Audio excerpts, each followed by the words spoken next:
now we can exploit spherical symmetry, right? So if this is a sphere and I want to find the electrical field here, okay, how would I do that using Gauss's law? I take a spherical Gaussian surface. The sphere is probably the easiest to conceive of because spherical symmetry is the most natural one. So it radially emanates away. So then I say the flux is equal to EA is equal to Q enclosed over E0. So then the surface area is this one. So R, so 4 pi R squared. Right, so it's going to be the surface area of a sphere, right? Surface area of a sphere is 4 pi R squared, not pi R squared, because this is 3D. Imagine a sphere like this in 3D. So then 4 pi R squared, Q enclosed over E0, and that's it, really. Then the electrical field of a sphere is going to be 4 pi E0 R squared. That should give you the same as the electrical field of a point charge, right? So if you squeeze that sphere, all into a point charge, what should the electrical field be here? Right? What should the electrical field be here? It should be the same. Because once I'm outside of the sphere, the electrical field of the sphere is the same as if that whole sphere was squeezed down to a point. So remember 1 over 4 pi E0 is what? It's the constant K. So that proves that as long as I'm outside of a sphere, anywhere, I am the same. The electric field I experience is the same as if that sphere were just a point. So that means that if our sun ever, well, not if, it will one day, right? Our sun will one day turn into a white dwarf. But let's assume that the sun turns into a white dwarf and it still has the same mass as it does now, which it won't though in reality. If the sun were to squeeze and turn into a white dwarf now, if it maintained the same mass, would anything happen to us? Right? And the answer is no. We would still go around the sun just the same way. You see? The sun, so here's the Earth going around the sun. So whatever is true for electrical fields is also true for gravitational fields. So if you crunch the sun into a black hole even, squeeze the sun into a black hole, this is a common question we asked in our astronomy class. We say, if the sun collapses into a black hole now, what happens to us? And one of the choices is, oh, the Earth starts getting spiraling into the sun. People are scared of that, you know. Of course, the answer is the Earth would still just keep going forever.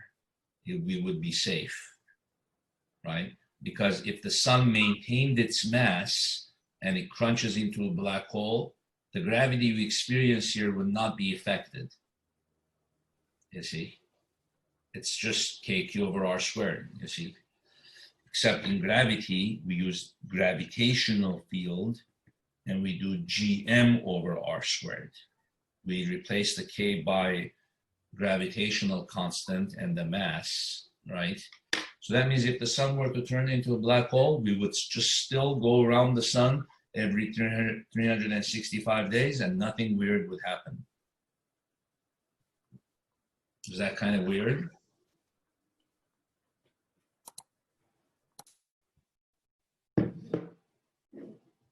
Probably most of you would have said, no, we would spiral into the sun.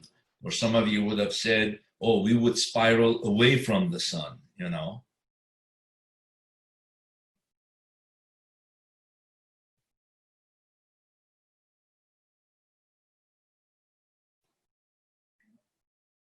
Okay, now let us go inside of objects, such as inside of spheres and inside of cylinders, and use Gauss's law to find out what's the electrical field inside of spheres. So I said when we're outside, it doesn't matter how far away we are, we just use the equation KQ over R squared.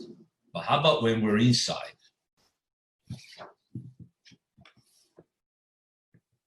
Inside spheres.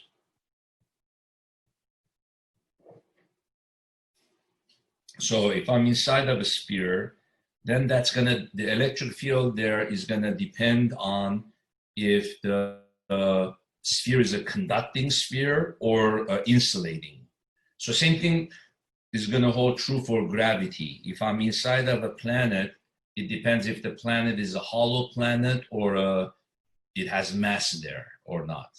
So I'm not gonna mention that always, but just remember everything we say for gravity is similar for electric field.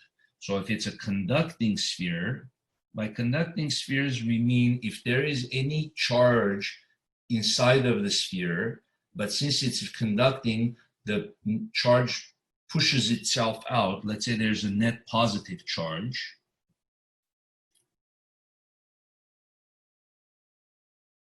So the charge does not stay within the inside of the sphere. All the positive pushes itself out. So there is no net charge inside of the sphere, you see. So therefore, let's see, if we want to find the electrical field somewhere inside of the sphere, what would we do? We would take a Gaussian surface, right? And we would say, we would apply Gauss's law to that. E dot EA is Q enclosed over E0. This is kind of an interesting derivation because at first it's not that obvious that the electrical field there would be zero, but just an application of Gauss's law quickly tells you, okay, if there is no charge enclosed in the conductor, all the charge is pushed out to the outer edges, then the electrical field there is zero. So if there's no charge enclosed, E is zero. That means if you put another test charge there, Q, it would just hover where you place it. Let's say the Q of the sphere is big Q. If you put another test charge, it just kind of hovers, it experiences no force. If you place it in the middle, it stays in the middle. If you place it here, it stays there. Even if you place it here, it still stays there. Isn't that weird? You would think that the positive here is so close to it that it would push it away towards the other positive, right? But here it's saying that the electrical field everywhere inside of a sphere is zero, as long as it's a perfectly conducting sphere, which means the charge is all on the outside. Isn't that weird that even if you go close to it here, this charge positive shouldn't that push you away? Think about it this way. If you're very close here, you can take a slice. You can take a slice like that. You can say, okay, all the positives here, it is true that they're so close to this, so they're pushing it away and they're close. But look at all the other positives.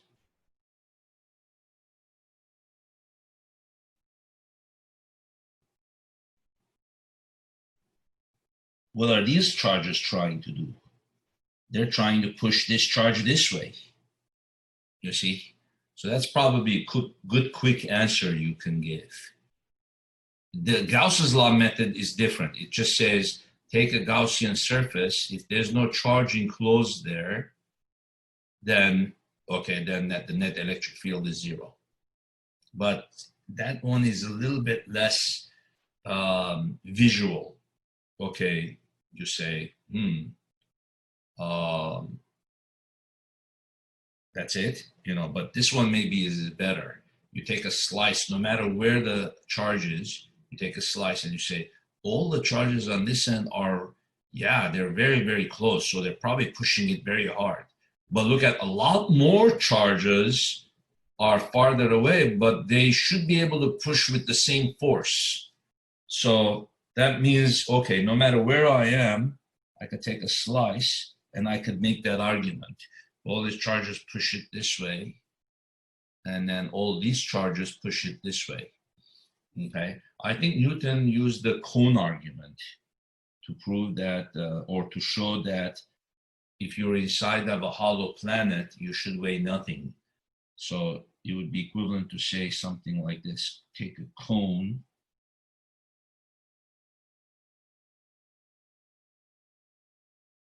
All these charges push you away, and then all these charges push you away. So yeah, it's true that these guys are closer to you, but there's less of them. So it's like a cone. And then take another cone here. And then take another cone here. This and this, this and this. So this guy matches that guy. This guy matches that guy. So they all push you. You see? And so no matter where you're at, so this one could be like taking slices, or maybe this should be called the cone method. Take cones and argue that the forces cancel.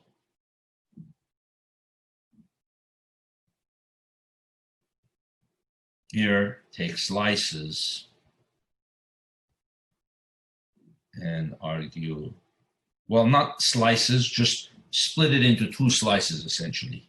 Take two slices and argue that forces cancel.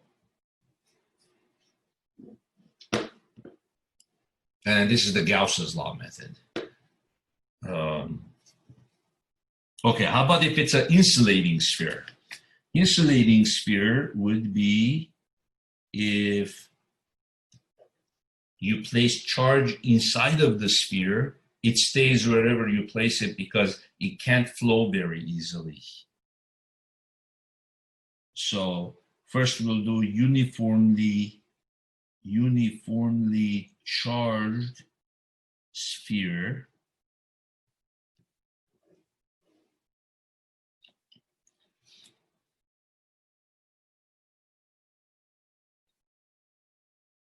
Okay, uniformly charged sphere. That means the charge density is the same no matter where you're at. So that means there's positive charges kind of everywhere.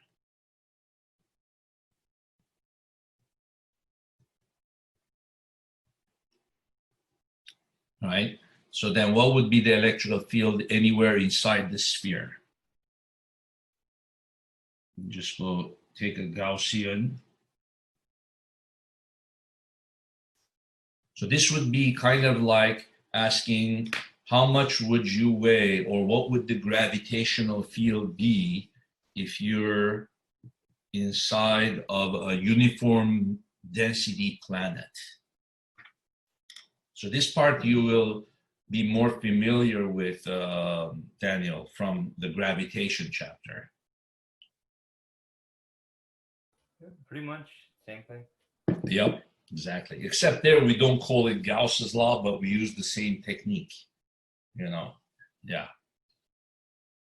So what do we do here? So we say E dotted into A, so the electrical field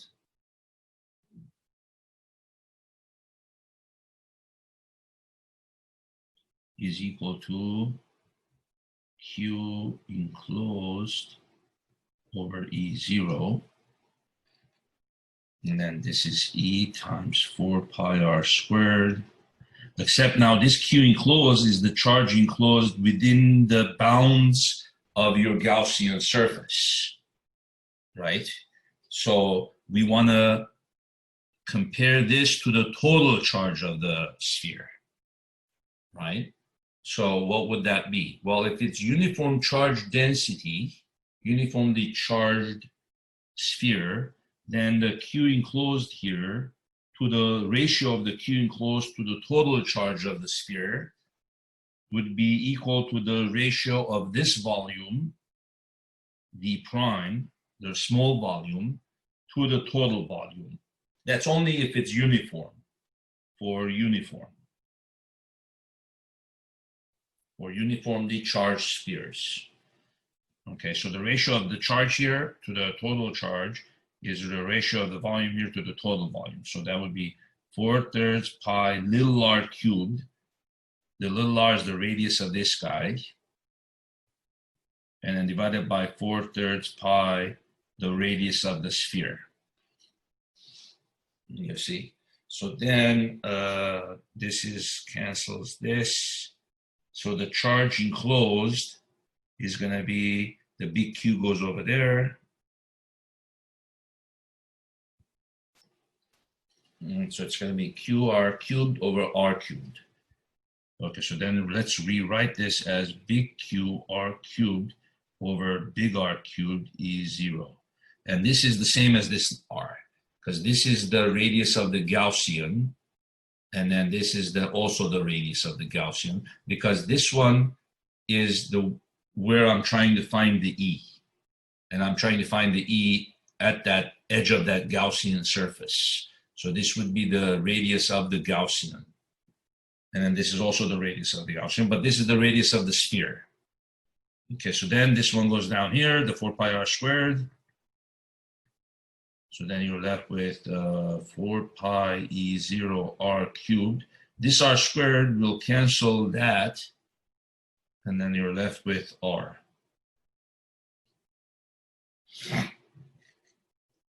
And then we could replace 1 over 4 pi E0 by k. Right? So k q r over r cubed. So the electrical field inside of a sphere should be this equation. So when the little r is 0, what should happen? When little r is 0, the electrical field, it kind of makes sense, because when I'm at the center of the sphere, I should experience no force, you see? So when I'm way at the center, all the sides push me. See, for a conductor is different.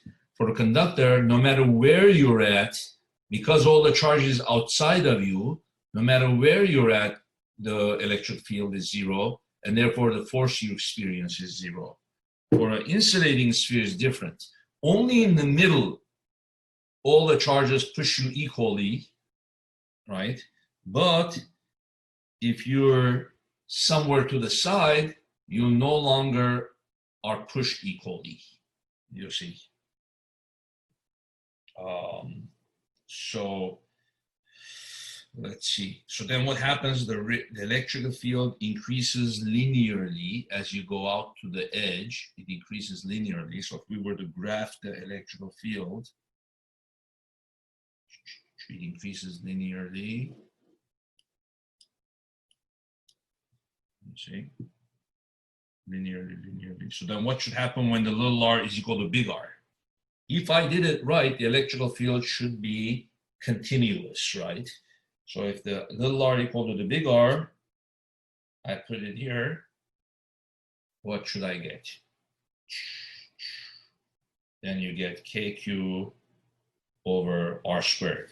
So what does that mean? When the little r is greater or the same as big R, what's the equation for the electrical field once I'm at the surface or I am outside of the surface? Well, we just saw earlier that when you're outside of the surface of a sphere, its electrical field behaves as the electrical field of a point charge, right? So these two functions should meet when the little r is equal to the big R. So when little r is equal to big R, I put this here. So that means coming from the outside, the electrical field increases as 1 over r squared, right? So the instant that the little r is equal to the big R, the electrical field is kq over r squared. From the inside, kq, then you put little r as big R, it increases linearly, proportional to r, right? It increases linearly until it's equal to the same thing, which is kq over r squared. Okay. So the behavior of the electrical field of the insulating sphere increases linearly and decreases as 1 over r squared. So we can say if you're halfway inside of the sphere, what is the electrical field? Well, if it's a linear function and you put here half of r squared cancels, so then the electrical field is half of whatever it is at the edge, right? kq over 2r squared. See, kq over capital R squared, so this is kq over 2r squared. So the electrical field and the force that you experience increases linearly, so halfway, the force is half of what you would experience at the surface. Now, we could also plot the flux lines as a function of the R. What does that mean? Well, what you're doing is you're saying at any instant, take the electrical field at that instant and multiply it by the surface area. That's what you're doing to plot flux. So it's the E field at that point times the area. So the E field is what? kq over r cubed r, if you're inside of the sphere, times 4 pi r squared. kq r over r cubed, so then you're going to get 4 pi kq over r cubed. Oh, so the flux increases as a cubic function. It goes like this until you reach the radius. You see, so the electrical field increases as a linear function, the flux increases as a cubic function. So flux is a measure of how many lines there are going through that surface, how many flux lines are, whereas electrical field is a measure of the ratio of those lines to the surface area. You see, so this is flux, and then electrical field is the ratio of flux to area. You see, so remember the definition of flux is that it's EA. So this is number of flux lines, number of electric field lines, and then EA. So then the E is a measure of how many lines divided by the area, you see. So then what happens when you're outside of the sphere? When the little r is equal to the big R, what do you get? Then this just becomes cube. So 4 pi k cube. But remember, 4 pi k is just 1 over E0. You see? So once you reach the surface, the flux is Q over E0. You see? So then what should happen after that to the flux lines? Once you reach the surface, it's Q over E0. So then take the equation for the electrical field outside of the sphere, then multiply it by 4 pi r squared. So once you're outside of the sphere, the electrical field is dropping as a 1 over r squared function, right? Then multiply that by, so imagine here I'm outside of the sphere. Multiply the electrical field by 4 pi r squared, where 4 pi r squared is the radius of that Gaussian. So then you're going to get what? So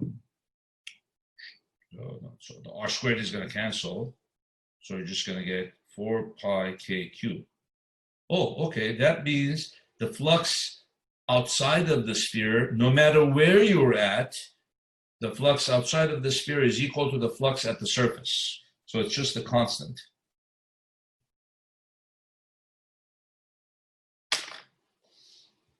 You see? It's kind of like, this is kind of weird for people to see this. They go, what do you mean the flux is staying constant? Well, I'm outside of the sphere. No new electric fields are being produced. So whatever electric fields exist at the surface is the same electrical field that I have here. It's just that their concentration is less here. You get the idea? So,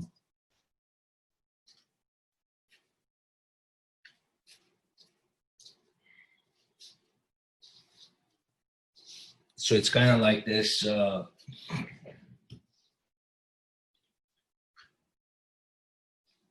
it's kind of like the comb idea from yesterday. So imagine that the black surface is the surface of the sphere, you see? So these are the electrical field lines, right? So then if I'm at the surface, I have the same number of field lines originating there as at the edge here, you see? So if I have a coin and I place it here, the same number, let's see here. If I have a coin,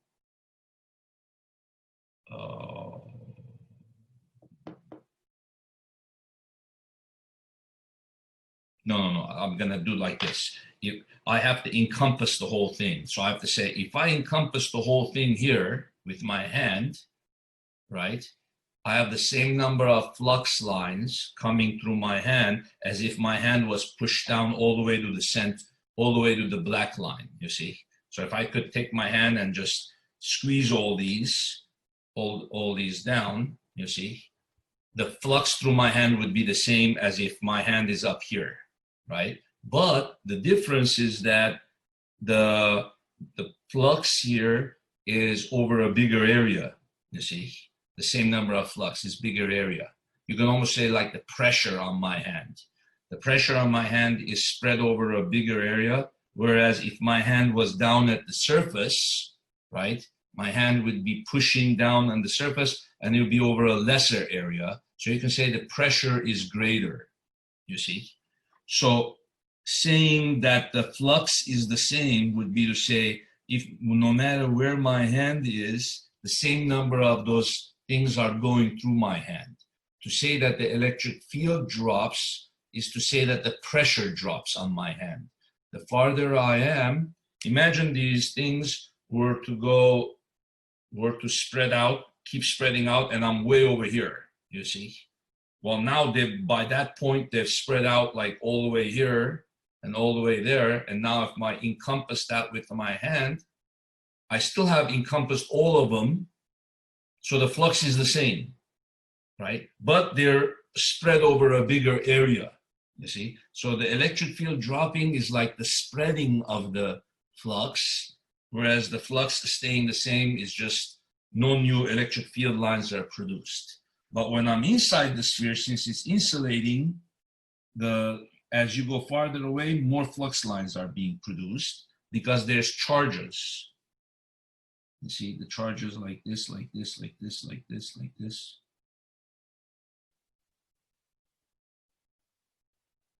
So as I start here, there's no flux line.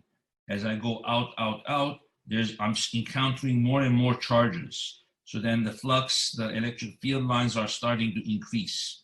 Increases, increases, increases, increases. You see, like this. Until I reach the surface. After I reach the surface, no more electric field lines are introduced. So now those field lines just spread out over a bigger area, you see. You can't introduce a new electric field line like right there, you see. No way, you can't do that because there's no charge up there. You see the idea? So the charge all ends right there. So no new charge, you can't introduce a new one there. Okay.